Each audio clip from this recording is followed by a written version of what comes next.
kick off. Thank you for joining. My name's Wizz Selvie. I'm the founder of a brand and retail strategy agency called Wizz & Co. My background was working 12 years at Selfridges. I was head of beauty buying, which was a fantastic job. Before that, I was accessories buyer and also worked in fashion and menswear.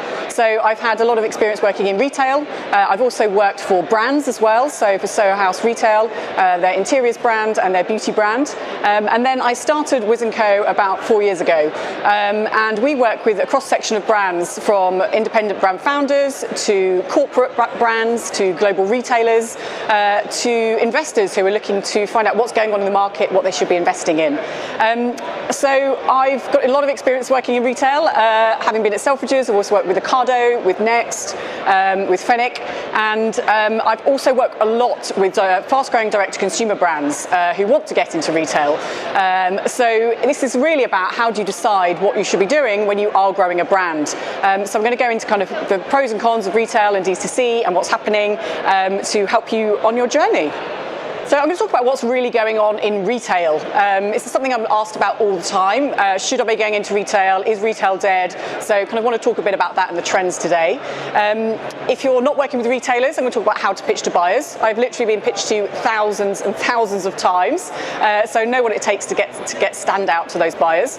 And also if you're scaling with retail partners, what you can do. So I'm going to give you some tips today of what you can do to improve those retail partnerships. Because actually launching with a retailer is just the start. It's then how do you drive that business, and also then how do you leverage it to increase your direct-to-consumer business as well. So, £1 million question, is retail dead? Something I get asked all the time. And what I would say is, if you read the mainstream headlines, you're going to go, well, yeah, it's very much fear-mongering. Retail's at death's door. The physical store model is dead. So if you're just skimming these, I think a lot of people have been nervous about whether going into retail, particularly pre-pandemic. A lot of people put these strategies on hold. But really, what is happening in retail? This is not the case, I can guarantee that. It's just a big retail reassortment. And again, these are some of the trade press, these are some of the headlines that are coming through. Actually some great statistics here. Physical retail is still very, very strong. We've gone back to pre-pandemic footfall levels in a lot of kind of retail high streets. So there is a huge opportunity in kind of retail and consumer trends, and I'm going to kind of highlight a lot of things today, but if you do want more information, I have got some QR codes here. There's a retail and trend report that's free. It's just on a blog if you do want to find out some more information. So within retail, we've seen the rise and fall of many retailers very quickly. Arcadia, for example, Topshop, that big flagship on Oxford Circus, obviously had its downfall, but actually Philip Green very famously said kind of 10, 15 years ago that, the internet, it's a fad. So understandably, it just didn't keep up with the competitors that were launching, I suppose, in really focusing on that direct-to-consumer business through digital. We've had Debenhams and House of Fraser that obviously kind of gone into an administration, have really kind of had real challenges. But again, this wasn't a surprise. It just was all fast-tracked during the pandemic.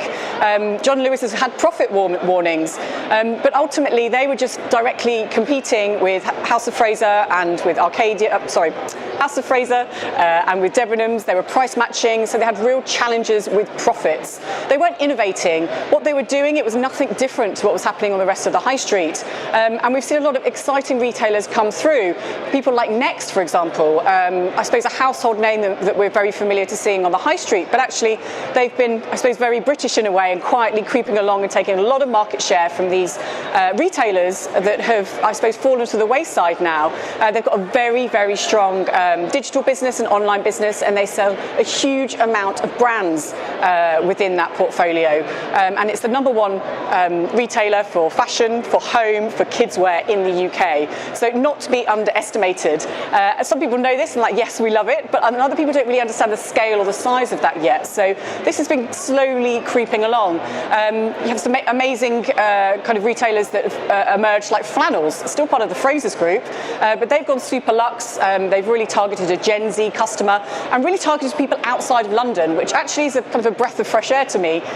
Having worked at Selfridges for many years, I always had a store portfolio that was in London and outside of London as well. And the appetite for brands and for experiences and I suppose marketing and kind of interacting with brands is absolutely huge outside of London. But all brands were always just spending their budget on events in London, marketing in London, and that was just so dominant because they were focused on, I suppose, people kind of commuting and also tourism.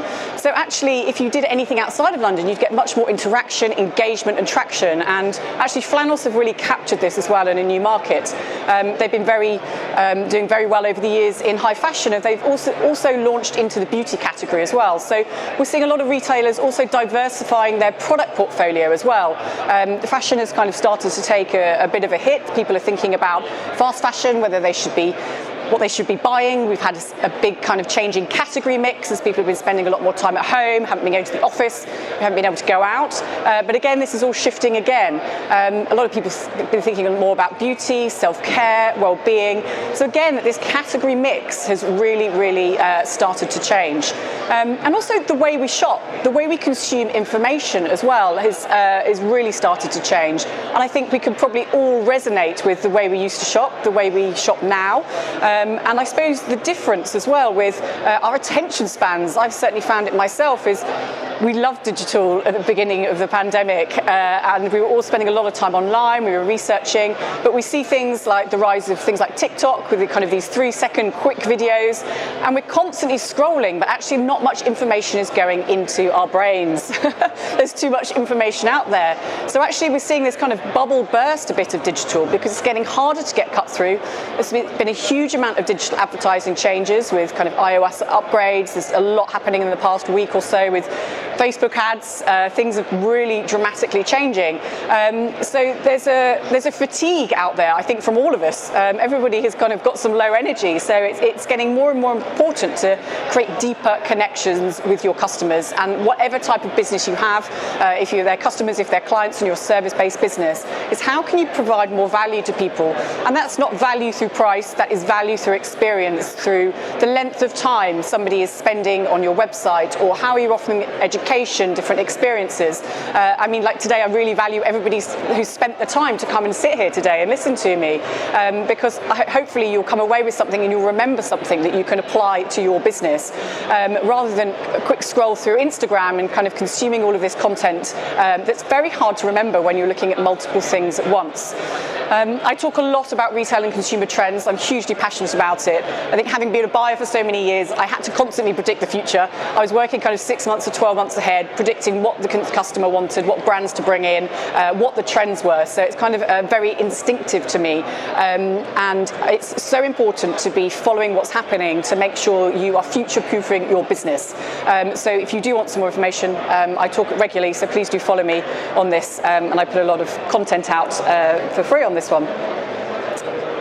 So if you're not working with retailers already, don't be scared to pitch them. I see this as, I suppose, a real turning point that can really shift someone's business, is working with a large retailer. And a lot of people separate D2C and retail. They think, oh, there's all these high growth D2C businesses, I want to be one of those. But actually, a lot of those D2C high growth businesses, they've either had big investments to start with, or they have had a big community or audience, or it's somebody who's got a true expertise in digital marketing, and those are the ones where I kind of see that high growth.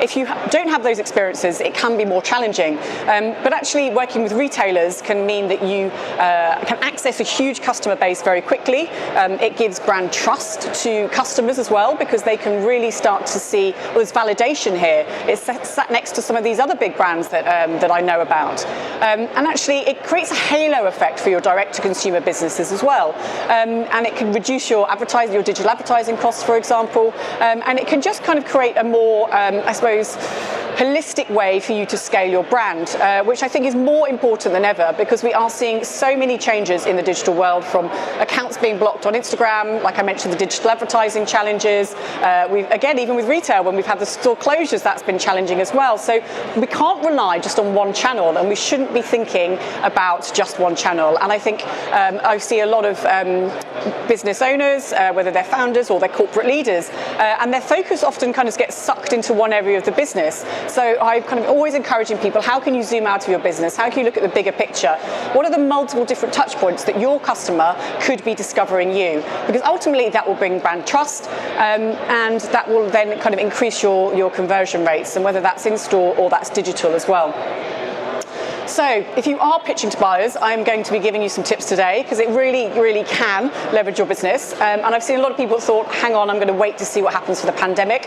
We have another crisis going on now, which is obviously tragic, but actually this isn't a time to stand still, because it makes businesses work harder than ever. And when I was working in buying, we had to work harder than ever. When times were challenging, when times were tough, it was really about, right, we need to knuckle down. What's working, what's not? Let's be cutthroat. Let's get new stuff in. We have to excite customers and really encourage them to come into store or shop on our websites. So my number one tip is refine your USP. So this is your unique selling point. What is your point of difference? And when I say this, it's what is your point of difference truly? The amount of people I meet, and everybody starts a business because they think they've seen a gap in the market. There was something that they couldn't find.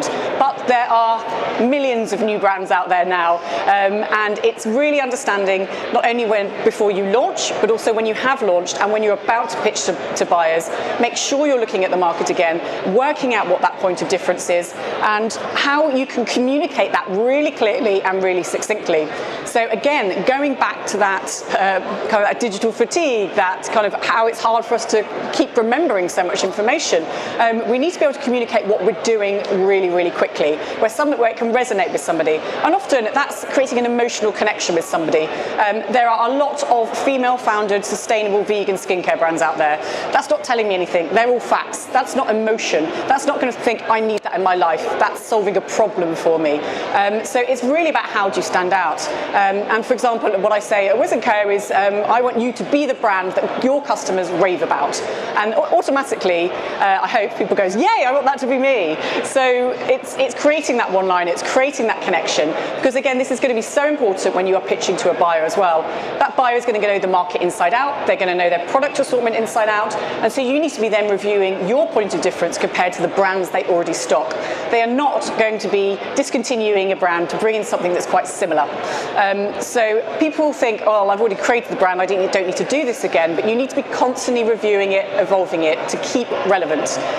So this is something I love working with brands on. I have got a great blog on my website which has got a kind of a free guide to this if you do want some more information, and some great examples of before and after as well, of some of the brands that I've helped refine this with.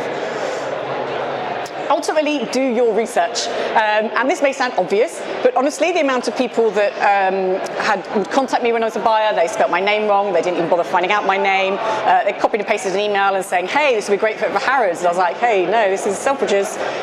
It's kind of those are some real basics. But also, the more you know about that business, the better you can refine your pitch. The better you can make it to be more tailored to what they're potentially looking for. So making sure you're researching that retailer, keep up to date with what they're marketing, what you think their objectives are, and so you can really start to align your communication and your pitch to the people that you want to get stocked with.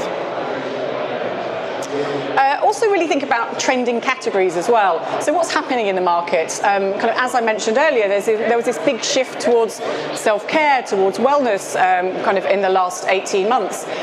So it's what's happening in the market and how does your brand align to that as well. And maybe think about, even if you're not in one of these trending categories, how can you potentially be collaborating with them? How can you maybe change your communication methods? And actually, I was talking to one of my clients yesterday. It's a home decor brand, really fast growing D2C. They sell amazing cushions that are succulent shapes. Really cool, they put IP on it, but actually they've suddenly realised they've had this big shift with what's happening in digital, and they've got to really change what they're about. And they've realised there's some categories that they can harness in their kind of communication methods.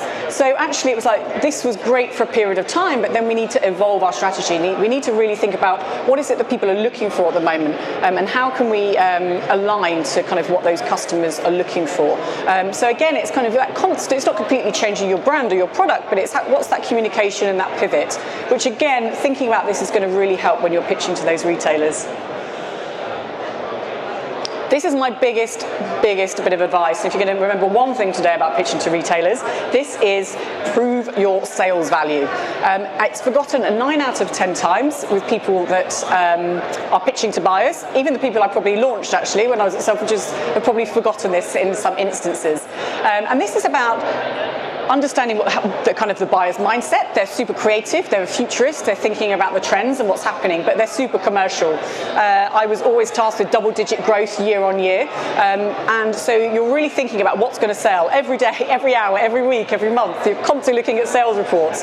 So that buyer wants to understand that, yeah, if I take this brand, it's going to make me a lot of money, and that's ultimately what their key objectives are. So when you're pitching to them, you need to be really thinking about proving your sales value, proving your kind of commercial opportunity to the buyer. And people say, well, what do I do? Do I come up with a sales number? And absolutely not, you can't do that. That's tricky to do. But what you can do is demonstrate some, I suppose, some statistics, some facts, some great bits of information of the successes you've had about how quickly your business is growing. And if you include those in a pitch pack, it means that you can really start to demonstrate to the buyer that you're growing quickly, and actually they'll think, oh, hang on, this is interesting, this is happening, that's happening, maybe I need to speak to them and find out a bit more. So I kind of call it a brag list. Think about your brag list. What are the things you're most proud of in your business about how quickly you've been scaling, and how do you incorporate those into a pitch pack in a quite a succinct way, because a buyer will be looking at it quite quickly. And again, there's a bit more information on the blog as well, but it's about crafting something that kind of is really attractive to a buyer, and it's playing to that kind of creative point of difference, but also to their commercial, I suppose, their commercial awareness and their KPIs. So if you are scaling with retail partners already and you kind of want to leverage that business a bit more, this is kind of a super valuable way for you to not only work with those retailers, but like I said, think about your direct-to-consumer business as well, because it's all about how you kind of let the customer decide where do they want to be purchasing your brand from. And quite often, if you are with retail partners, you will then, if people have seen you there, if they've purchased from you, they will organically go and follow you on social media. They'll start engaging with you. So this is a really great way for you to start building your direct-to-consumer business as well, much more organically than just focusing on retail partners. And again, I was chatting to somebody this morning and they were like, well, I've been looking at it quite separately. I hadn't thought of incorporating the two, or kind of how I talk about, I suppose, one element of my business on one platform and potentially with another partner talk about it, and vice versa, and how you integrate those events as well. And that is a super important thing to be thinking about. This isn't about D2C and retailers. It's a bit like when you have physical retail and digital retail and you have omni-channel. This is, again, merging all your different channels and just thinking about the customer. Always put the customer at the core of your decisions. And I think, having worked at somewhere like Selfridges, and it was such an incredible place to work with it, they always are thinking about the customer. It's such a great shopping experience from that point of view. So it's kind of ingrained in with me, but it can be very hard when you're kind of running a business, kind of when you're leading a team. You can kind of get sucked into that day to day, and actually sometimes you make some decisions that might not be the best thing for the customer. So some tips today on scaling with retail partners. This is the number one thing. Do not contact a buyer on a Monday. I think I see people and they're trading with retailers already, and they get frustrated that maybe they're not getting enough airtime with the buyers. So ultimately, the buyer is commercial focused. Every Monday, it's trade meetings back to back. So do not contact them on a Monday. You just will not get cut through, and it's kind of a very quick but important one.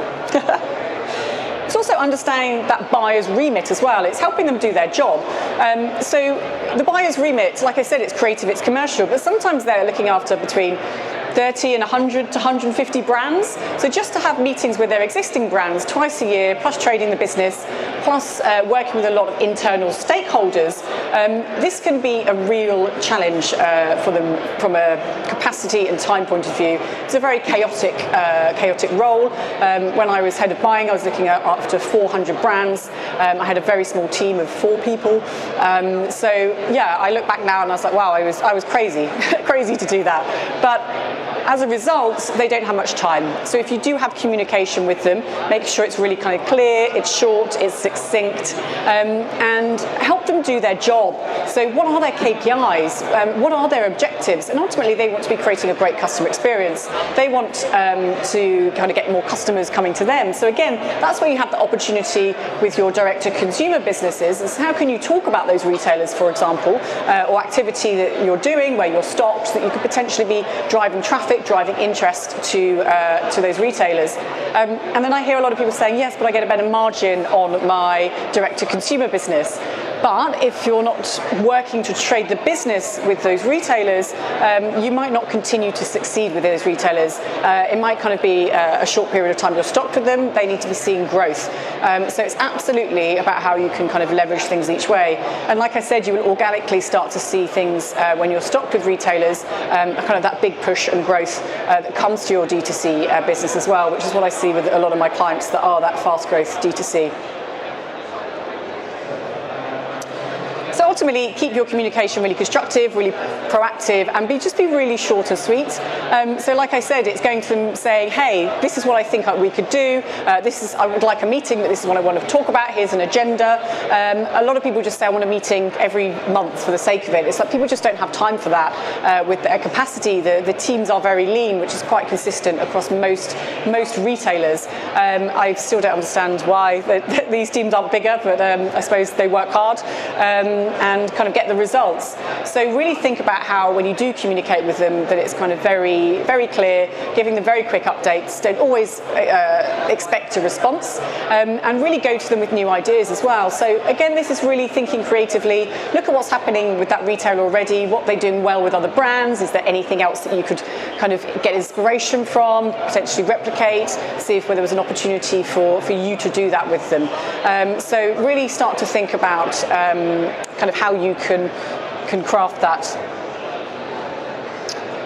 So I suppose my next tip is really keeping up with industry news and insights. Again, I suppose I talked about this a little bit at the beginning as well. It's what is happening with retailers.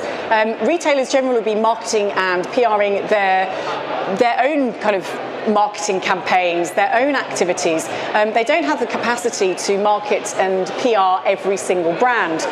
So it's really, really important that you're kind of keeping up to date with what's happening, because actually this can again really help your communication. This can really, really help you kind of be proactive with with what's happening with them. If you want to be pitching to new people as well, you can see how they're trading. So really make sure that you're keeping up to what's going on.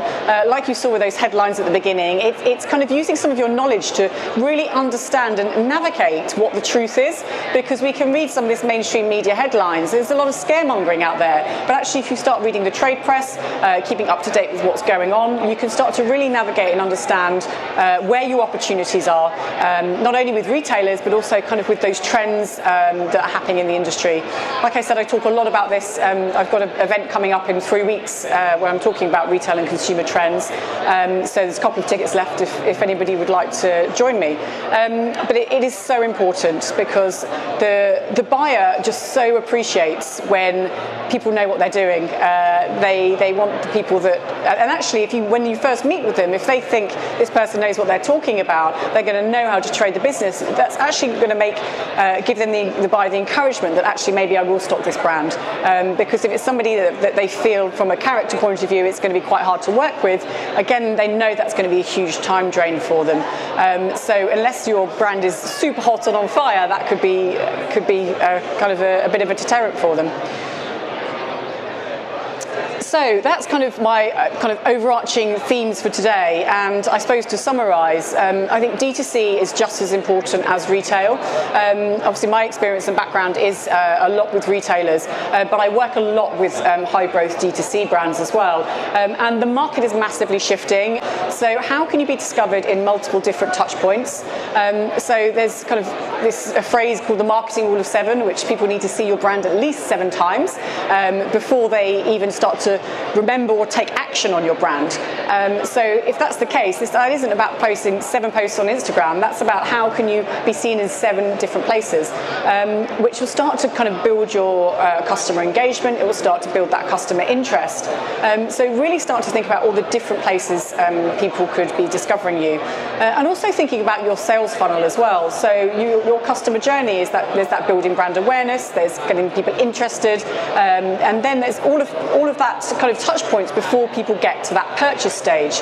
And then it's all about how you retain those people. How do you get them coming back for more? And this is then where you're kind of trying to make it as easy as possible for them, and where they can purchase your brand from. So whether that is a retailer, whether that is your social media shopping, whether that is your website, and what is the type of product and the type of customer and where they would expect to find your type of brand.